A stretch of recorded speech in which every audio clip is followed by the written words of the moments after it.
ദേശാഭിമാനിക്ക് കൊടുക്കാൻ നിയമം സർവീസ് സഹകരണ ബാങ്ക് അവരുടെയൊക്കെ തന്തയുടെ വകയല്ല, അതിന് CPM-ന്റെ കുടുംബ സ്വത്തുമല്ല.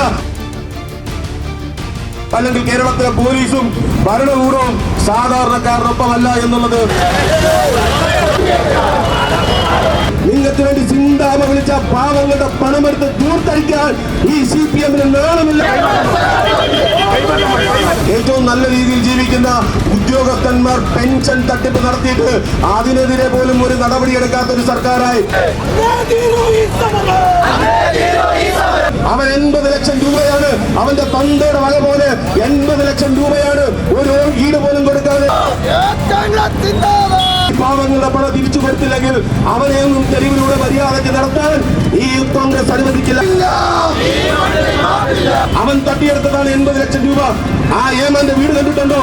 എത്രയോ വലിയ മണിമാളികയാണ് എന്ന് നിങ്ങൾ കണ്ടിട്ടുണ്ടോ?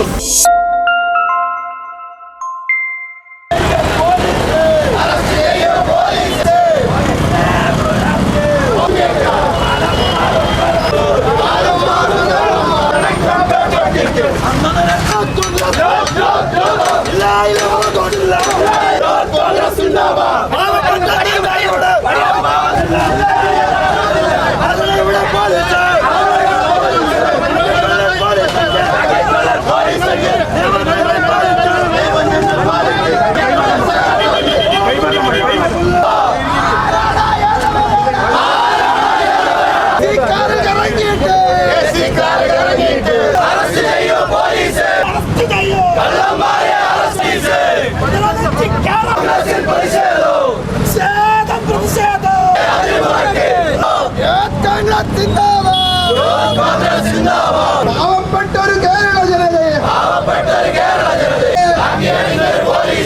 അറസ്റ്റ് ചെയ്യും പോലീസ്.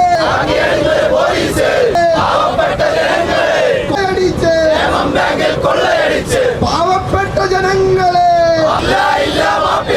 കോടികളാകെ കീശയിലാക്കി.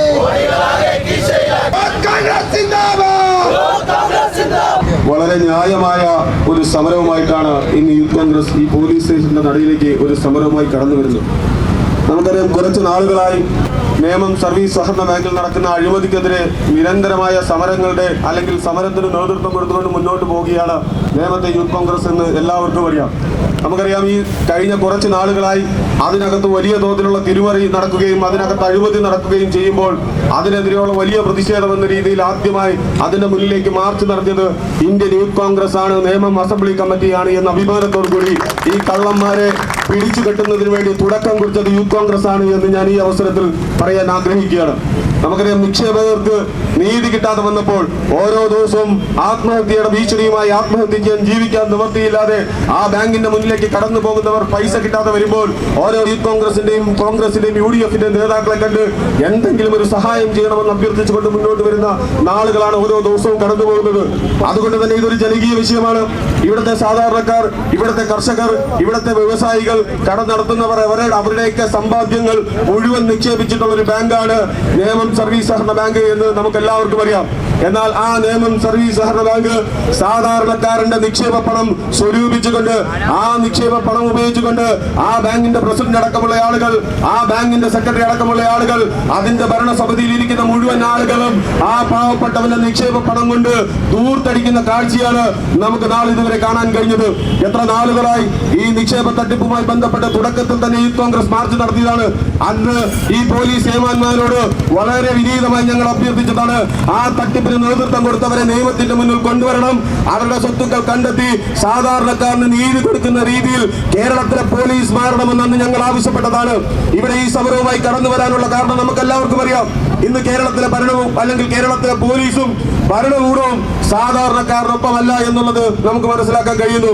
ഏതെങ്കിലും ഒരു നിക്ഷേപകനൊപ്പം നിന്ന് അല്ലെങ്കിൽ നിക്ഷേപ തട്ടിപ്പ് നടത്തിയ അല്ലെങ്കിൽ ആ കുറ്റവാളികളെ, ആ അഴിമതിക്ക് നേതൃത്വം കൊടുത്ത കുറ്റവാളിയെ കയ്യാമം വെച്ച് ഈ സ്റ്റേഷനകത്ത് കൊണ്ടുവരാൻ ഒരു ഏമാന്മാരും ഇതുവരെ ധൈര്യപ്പെട്ടില്ല എന്ന് പറയുമ്പോൾ CPM-ന്റെ നിർദ്ദേശമനുസരിച്ച് മാത്രം പ്രവർത്തിക്കുന്ന ഏറാൻ മൂളികളായി കേരളത്തിലെ പോലീസ് മാറിക്കൊണ്ടിരിക്കുകയാണ്.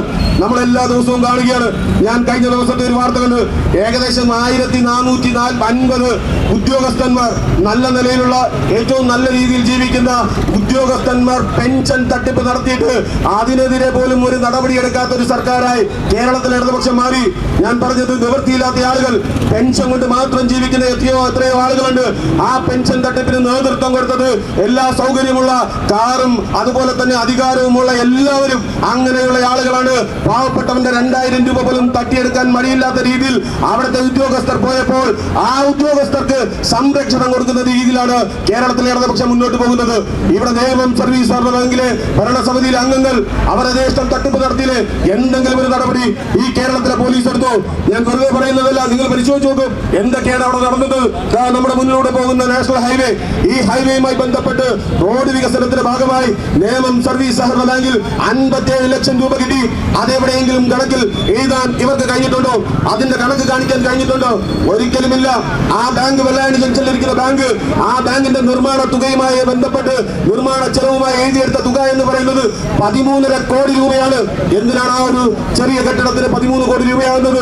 നമുക്കറിയാം, ഓഡിറ്റ് റിപ്പോർട്ടിൽ വ്യക്തമായി പറയുന്നുണ്ട്, ഒരു സർവീസ് സഹകരണ സംഘം അല്ലെങ്കിൽ അതിന്റെ കെട്ടിടത്തിന്റെ നിർമ്മാണത്തിന് വേണ്ടി പരമാവധി അനുവദിക്കുന്നത് 4.5 കോടിയാണ്, അല്ലെങ്കിൽ 5 കോടിയാണ്. അതിനപ്പുറം നിങ്ങൾ ചെലവഴിക്കുന്നുണ്ടെങ്കിൽ അത് കൃത്യമായ അനുവാദം വാങ്ങിച്ചിട്ടേ ചെയ്യാവൂ എന്ന കൃത്യമായ നിയമമുള്ളപ്പോൾ അതിനെ മറിഞ്ഞു കിടന്നുകൊണ്ട് ആ ബാങ്കിന്റെ നിർമ്മാണം ഏൽപ്പിച്ചത് ഇന്ന് അല്ലെങ്കിൽ CPM-ന്റെ ജില്ലാ സെക്രട്ടറി ആയ ആനാവൂർ നാഗപ്പന്റെ ബന്ധുവിനാണ്. ഞാൻ ചോദിക്കുന്നത്, എത്ര കോടി രൂപയുടെ അഴിമതിയാണ് ആ ബാങ്കിന്റെ കെട്ടിട നിർമ്മാണവുമായി ബന്ധപ്പെട്ട് ഈ ഏമാന്മാർ അല്ലെങ്കിൽ CPM-ന്റെ തെമ്മാടികൾ തട്ടിയെടുത്തത് എന്ന് നിങ്ങൾ മനസ്സിലാക്കണം. അതുകൊണ്ട് തീർന്നു. അവിടുത്തെ സെക്രട്ടറി AR രാജേന്ദ്രൻ എന്ന് പറയുന്ന സെക്രട്ടറി ഉണ്ട്, ബോർഡ് അംഗമാണ്. അവൻ 80 ലക്ഷം രൂപയാണ് അവന്റെ തന്തയുടെ വക പോലെ 80 ലക്ഷം രൂപയാണ് ഒരു ഈട് പോലും കൊടുക്കാതെ, ഒരു ഗ്യാരണ്ടി പോലും നിൽക്കാതെ, ജാമ്യവ്യവസ്ഥ പോലും പാലിക്കാതെ 80 ലക്ഷം രൂപ എഴുതിയെടുത്തു. ആരുടെ പണമാണത്? അത് ഇവിടുത്തെ സാധാരണക്കാരന്റെ പണമാണ്, അത് പൊതുപണമാണ്. എങ്ങനെ 80 ലക്ഷം രൂപ എഴുതിയെടുക്കാൻ കഴിയും? 1 ലക്ഷം രൂപ പോലും ഒരു വായ്പ കൊടുക്കൂലല്ലോ, ഈടില്ലാതെ, ഗ്യാരണ്ടി ഇല്ലാതെ. അതും ഒരു ജീവനക്കാരനായ AR രാജേന്ദ്രൻ എത്ര നാളുകളായി സെക്രട്ടറിയായി വിലസുന്നു. അവൻ തട്ടിയെടുത്തതാണ് 80 ലക്ഷം രൂപ. ആ ഏമാന്റെ വീട് കണ്ടിട്ടുണ്ടോ? എത്രയോ വലിയ മണിമാളികയാണ് എന്ന് നിങ്ങൾ കണ്ടിട്ടുണ്ടോ? കൊട്ടാരം അല്ലെങ്കിൽ കൊട്ടാരത്തിന് സമാനമായ ഒരു സമുച്ചയമാണ് ആ ബാങ്ക് സെക്രട്ടറി, ക്ലർക്കായ സെക്രട്ടറി കെട്ടിയുണ്ടാക്കിയത് ഈ സാധാരണക്കാരന്റെ പണം എടുത്തു വെച്ചുകൊണ്ട്. മറ്റൊരു ബാങ്കിന്റെ പ്രസിഡന്റായി കുറെ നാൾ വിലസി പ്രദീപ് മലയങ്കീഴ് സ്വന്തമായി വീടും സ്ഥലവും വാങ്ങിച്ചിരിക്കുകയാണ്. പ്രദീപിന് എന്താണ് വരുമാനം? CPM-ന്റെ ഏരിയ സെക്രട്ടറി അല്ലെങ്കിൽ ഏരിയ കമ്മിറ്റി അംഗമായിരുന്നു, ലോക്കൽ കമ്മിറ്റി സെക്രട്ടറി ആയിരുന്നു, സമ്മതിച്ചു. വേറെന്തെങ്കിലും ഒരു പണി ഉണ്ടായിരുന്നോ? അല്ലെങ്കിൽ തൂമ്പയുമായി പ്രദീപ് കിളയ്ക്കാൻ ഇറങ്ങിയിട്ടുണ്ടോ? എങ്ങനെയാണ് മലയങ്കീഴിൽ വലിയൊരു അല്ലെങ്കിൽ 10 സെന്റിന് മുകളിൽ സ്ഥലവും വീടും വാങ്ങിക്കാനുള്ള വരുമാനം എവിടെ നിന്നാണ് പ്രദീപിന് ലഭിക്കുന്നത്? മറ്റൊരു ബോർഡംഗം, ആ ബാങ്കിനേക്കാൾ വലിയ വളർച്ച തൊട്ടടുത്തൊരു ജ്വല്ലറിക്കാണ്. ആ ജ്വല്ലറിയുടെ ഉടമ എന്ന് പറയുന്നത് ഇവിടുത്തെ ബാങ്ക് ഉടമയാണ്. ബാങ്ക് ഉടമ അല്ലെങ്കിൽ ആ ബോർഡ് ഉടമ പറയുന്നത്, ഇവിടെ നിന്ന് വായ്പ ലഭിക്കണമെങ്കിൽ നിങ്ങൾ എന്റെ കടയിൽ നിന്ന് സ്വർണം വാങ്ങിച്ചാൽ മാത്രമേ നിങ്ങൾക്ക് വായ്പ ലഭിക്കൂ എന്നാണ് പറയുന്നത്. അപ്പോൾ ഈ രീതിയിൽ ആ ബാങ്കിനെ പരമാവധി ദുരുപയോഗം ചെയ്തുകൊണ്ട് സാധാരണക്കാരന്റെ പണം കൊള്ളയടിക്കുന്ന രീതിയിലാണ് ഈ ബാങ്കും CPM-ഉം മുന്നോട്ട് പോയത്. ഇന്ന് ഞാൻ മനസ്സിലാക്കാൻ കഴിഞ്ഞത്, ദേശാഭിമാനിക്ക് 5 ലക്ഷം രൂപയുടെ വായ്പ കൊടുത്തിരിക്കുകയാണ്, 1 രൂപ പോലും തിരിച്ചടച്ചിട്ടില്ല. ദേശാഭിമാനിക്ക് കൊടുക്കാൻ നിയമം സർവീസ് സഹകരണ ബാങ്ക് അവരുടെയൊക്കെ തന്തയുടെ വകയല്ല, അതിന് CPM-ന്റെ കുടുംബ സ്വത്തുമല്ല, അതൊരു പൊതുമ അല്ലെങ്കിൽ സാധാരണക്കാരന്റെ സ്ഥാപനമാണ് എന്ന് ഞാൻ ഓർമ്മിപ്പിക്കാൻ ആഗ്രഹിക്കുന്നു. എങ്ങനെയാണ് ദേശാഭിമാനിക്ക് ഒരു ഈടുമില്ലാതെ 5 ലക്ഷം രൂപ നൽകുന്നത്? CPM-ന്റെ നേതാക്കൾക്ക് എങ്ങനെയാണ് ഈടില്ലാതെ പണം നൽകുന്നത്? അത്തരത്തിൽ കൃത്യമായി അഴിമതി നടത്തിക്കൊണ്ട് ഈ നാട്ടിലെ മുഴുവൻ ജനങ്ങളെ വഞ്ചിച്ചുകൊണ്ടാണ് ഇവിടെ CPM മുമ്പോട്ട് പോകുന്നത്. പൂർണ്ണമായും ഈ ബാങ്കിന്റെ നിയന്ത്രണം എന്ന് പറയുന്നത് CPM നേതാക്കളുടെ കൈകളിലാണ്. ആ ബാങ്കിന്റെ ദീർഘകാലം ആ ബാങ്കിന്റെ പ്രസിഡന്റായി വിലസിയത് പ്രദീപ് ആരാണ്? CPM-ന്റെ ലോക്കൽ കമ്മിറ്റി സെക്രട്ടറിയാണ്, ഏരിയ കമ്മിറ്റി അംഗമാണ്. അതിനു മുന്നേ ആ ബാങ്കിന്റെ പ്രസിഡന്റായി വിലസിയത് മറ്റൊരാളാണ്, അദ്ദേഹം CPM-ന്റെ ലോക്കൽ സെക്രട്ടറിയാണ്. ഇവരെല്ലാം ശിവൻകുട്ടിയുടെ ഏറ്റവും പ്രധാനപ്പെട്ട വിശ്വസ്തരാണ്. ഞാൻ ഒരു കാര്യം മാത്രമേ എനിക്ക് പ്രിയപ്പെട്ട ശിവൻകുട്ടിയോടും CPM നേതാക്കളോടും പറയാനുള്ളത്, നിങ്ങൾക്ക് വേണ്ടി വോട്ട് ചെയ്തവരാണ്. നിങ്ങളെ വിശ്വസിച്ച് അവിടെ ഓരോ ദിവസത്തെയും കഠിന അധ്വാനം നിങ്ങളെ വിശ്വസിച്ച് നിക്ഷേപിച്ച പാവങ്ങളാണ്. ആ പാവങ്ങളുടെ നിക്ഷേപ തുക നിങ്ങൾ തട്ടിയെടുത്തത് പോരാഞ്ഞിട്ട് വോട്ട് ചെയ്ത് വിജയിപ്പിച്ച നിങ്ങൾ അവരോട് കാണിക്കുന്ന ഏറ്റവും വലിയ അനീതിയാണ് ഈ കാട്ടാളന്മാരെ സംരക്ഷിക്കുന്നത് എന്ന് ഞാൻ പറയാൻ ആഗ്രഹിക്കുകയാണ്. വലിയ വാർത്തയൊക്കെ ആയപ്പോൾ ഇടയ്ക്ക് വെച്ച് പ്രദീപിനെ പുറത്താക്കിയെന്നൊരു വാർത്ത ഉണ്ട്. CPM-ന്റെ ലോക്കൽ സെക്രട്ടറിയെ പുറത്താക്കിയെന്ന വാർത്ത നമ്മളൊക്കെ കണ്ടു. അപ്പോൾ വിചാരിച്ചു പാർട്ടി ഉടനെ തിരുത്തും, വലിയ ശക്തമായ നടപടിയുമായി മുമ്പോട്ട് പോകുമെന്നൊക്കെ വിചാരിച്ചു. പിന്നീടാണ് മനസ്സിലാക്കിയത് ഏരിയ സമ്മേളനത്തിൽ മുന്നിലും പിന്നിലും ഇരുന്നത് ഈ പ്രദീപാണ്. അങ്ങനെ പുറത്താക്കിയ ആളെ ഇടവും വലവും പിടിച്ചിരുത്താനാണെങ്കിൽ എന്തിനാണ് നിങ്ങൾ അച്ചടക്ക നടപടി സ്വീകരിക്കുന്നത്? ഇതോടുകൂടി വ്യക്തമാണ്. ശിവൻകുട്ടി അടക്കമുള്ള ആളുകൾക്ക്, CPM-ന്റെ ജില്ലാ സെക്രട്ടറി ആനാവൂർ നാഗപ്പൻ അടക്കമുള്ള ആളുകൾക്ക് ഈ തട്ടിപ്പുമായി ബന്ധമുണ്ട് എന്നുള്ളതിൽ ഒരു തർക്കവുമില്ല. ഇവിടെ നടന്നത് 50 കോടി രൂപയുടെ തട്ടിപ്പാണ്. 100 കോടി രൂപയുടെ നിക്ഷേപമുള്ള ബാങ്കിൽ 50 കോടി രൂപ കാണാനില്ല. ഇതിപ്പോ ഞാൻ പറയുന്നതല്ല, യൂത്ത് കോൺഗ്രസിന്റെ പ്രതിപക്ഷ സമരമായതുകൊണ്ട് ഞാൻ പറയുന്നതല്ല. ഓഡിറ്റ് റിപ്പോർട്ടിൽ പറഞ്ഞതാണ് ആ ബാങ്കിൽ 60 കോടി രൂപയുടെ ആസ്തി ശോഷണം ഉണ്ടായി എന്ന് പറഞ്ഞത് ബാങ്കിന്റെ ഓഡിറ്റ് റിപ്പോർട്ടാണ്. എവിടെയാണ് ആ 60 കോടി രൂപ? കണ്ടെത്തണ്ടേ? ആ 60 കോടി രൂപ കൊണ്ടുപോയ കാട്ടാളന്മാരെ ജയിലിലടയ്ക്കാനുള്ള മര്യാദ CPM കാണിക്കണ്ടേ? ഇവിടുത്തെ CPM സഹപ്രവർത്തകരല്ലേ കൂടുതലുള്ളത്? നിങ്ങൾക്ക് വേണ്ടി ചവരെഴുതിയവരല്ലേ? നിങ്ങൾക്ക് വേണ്ടി ചങ്കൊടി പിടിച്ചവരല്ലേ? നിങ്ങൾക്ക് വേണ്ടി പോസ്റ്റ് അടിച്ചവരല്ലേ? നിങ്ങൾക്ക് വേണ്ടി സിന്താപ വിളിച്ച പാവങ്ങളുടെ പണമെടുത്ത് ദൂർത്തടിക്കാൻ ഈ CPM-ന് നാണമില്ല എന്നാണ് യൂത്ത് കോൺഗ്രസിന്റെ ഭാഗത്ത് നിന്ന് ചോദിക്കാനുള്ളത്. ഏറ്റവും വലിയ അനീതിയാണ്, ഒരു തർക്കവുമില്ല. കരിവന്നൂരിനേക്കാൾ വലിയ തട്ടിപ്പാണ് ഇവിടെ നടന്നത്. നമുക്കെല്ലാവരും കണ്ട് കരിവന്നൂർ ബാങ്കാണ് കേരളത്തിലെ ഏറ്റവും വലിയ തട്ടിപ്പിന് അല്ലെങ്കിൽ തട്ടിപ്പായി കണ്ടത് എന്നാണ് നമ്മളെല്ലാവരും മനസ്സിലാക്കിയത്. കരിവന്നൂരിനേക്കാൾ വലിയ തട്ടിപ്പാണ് നേമം സർവീസ് സഹകരണ ബാങ്കിൽ നടന്നത്.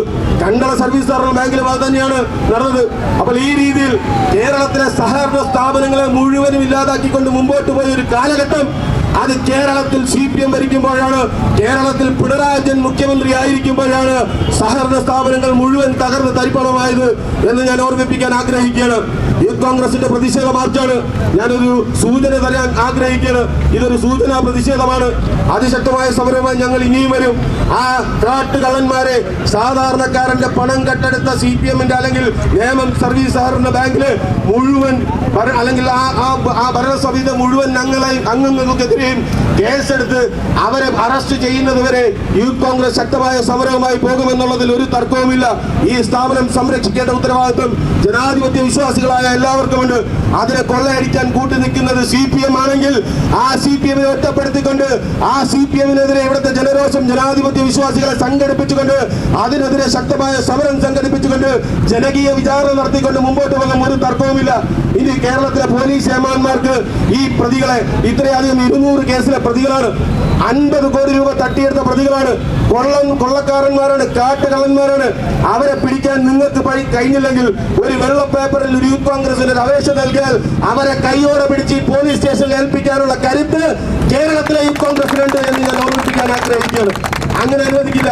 ഇനി അത് എത്ര വലിയ പ്രദീപാണെങ്കിലും, എത്ര വലിയ ഏരിയ കമ്മിറ്റിയുടെ അംഗമാണെങ്കിലും, മന്ത്രിയുടെ ബന്ധുവാണെങ്കിലും, മന്ത്രിയുടെ വിശ്വസ്തനാണെങ്കിലും, AR രാജേന്ദ്രനല്ല അതിനേക്കാൾ വലിയ രാജേന്ദ്രനാണെങ്കിലും ശരി തന്നെയാണ്, ഏത് സ്വർണ്ണക്കട മുതലാളിയാണെങ്കിലും ശരി തന്നെയാണ്. ഈ പാവങ്ങളുടെ പണം തിരിച്ചു കൊടുത്തില്ലെങ്കിൽ അവനെയൊന്നും തെരുവിലൂടെ മര്യാദയ്ക്ക് നടത്താൻ ഈ യൂത്ത് കോൺഗ്രസ് അനുവദിക്കില്ല എന്ന് മാത്രം പറഞ്ഞുകൊണ്ട് ഈ സമരത്തിന് നേതൃത്വം കൊടുത്ത മുഴുവൻ യൂത്ത് കോൺഗ്രസ് സഹപ്രവർത്തകരെയും യൂത്ത് കോൺഗ്രസ് നേതാക്കളെയും അഭിവാദ്യം ചെയ്തുകൊണ്ട് നിർത്തുന്നു.